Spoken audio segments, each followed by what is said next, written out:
from the newsroom, the main stories. The Prime Minister has received a petition signed by more than 1,000 doctors and consultants asking for more money to be spent on the National Health Service. It was a well-orchestrated show of medical frustration. A silent posse of nurses at the end of Downing Street made it clear the nurses were fully behind the doctors. The petition is signed by over 1,100 consultants and junior doctors. It was delivered to 10 Downing Street by a group of leading consultants this morning, led by the MP Nicholas Winterton. There is a growing body of informed opinion, much of it traditionally supportive of the Conservative Party, who believe that there is a crisis situation in the resourcing of the health service, and I think the government will heed it. Earlier, Mrs Thatcher had been to visit her deputy, Lord Whitelaw, in Westminster Hospital, where he's recovering from the slight stroke he suffered during a carol service last night. She found him in good spirits. The funeral of Dr Gareth Bennett, the clergyman who wrote an anonymous article criticising the Archbishop of Canterbury, has taken place in Oxford. Dr Bennett is believed to have committed suicide, and a close friend who gave the address spoke of the pain which had driven him to a hell of despair. A solemn procession brought friends and colleagues of Dr Gareth Bennett through the grounds of New College, Oxford, to the chapel where he'd so often preached. It was a requiem service of the form Dr Bennett had specifically wanted. The Bishop of Winchester presided over the ceremony, flanked by the Bishops of Chichester and London.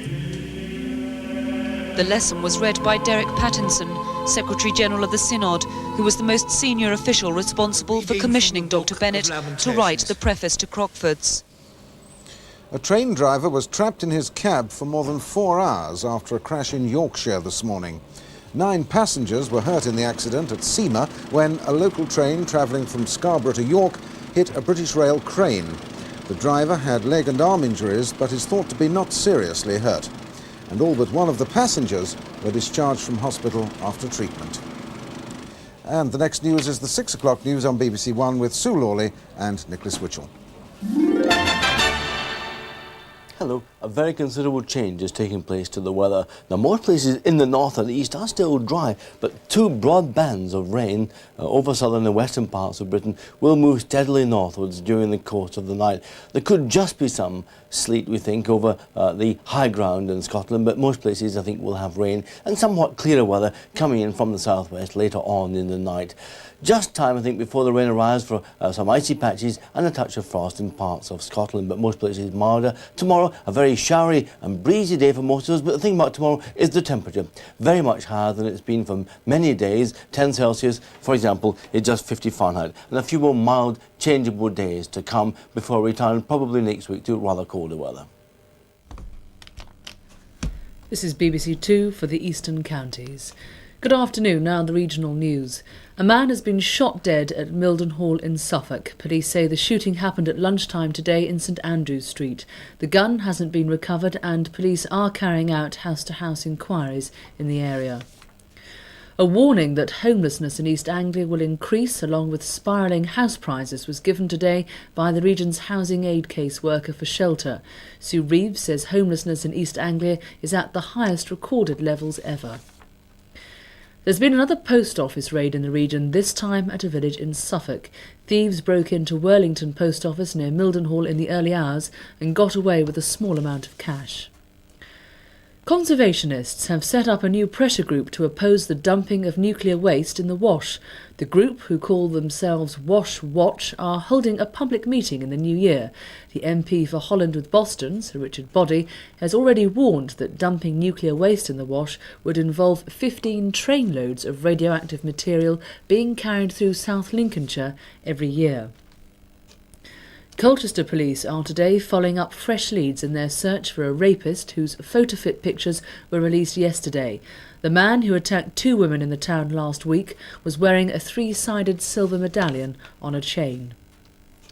Non-urgent admissions to Colchester hospitals are being suspended for the time being so that enough beds are available to deal with what are called winter emergencies.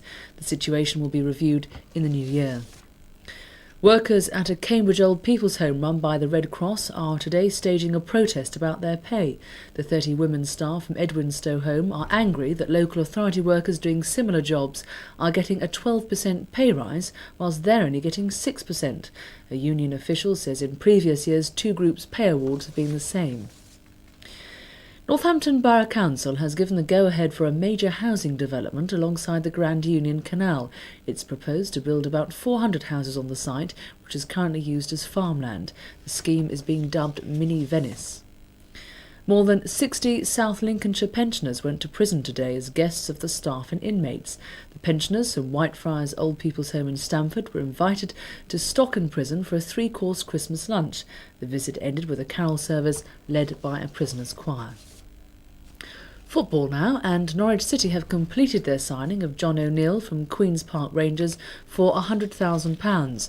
And today O'Neill joined his new team in training at Trows and make his debut with the Canaries at Wimbledon on Friday night. Finally, 2 Kings Lynn health workers dressed as a turkey and a chef went into the town's streets today to tell people how to avoid food poisoning this Christmas.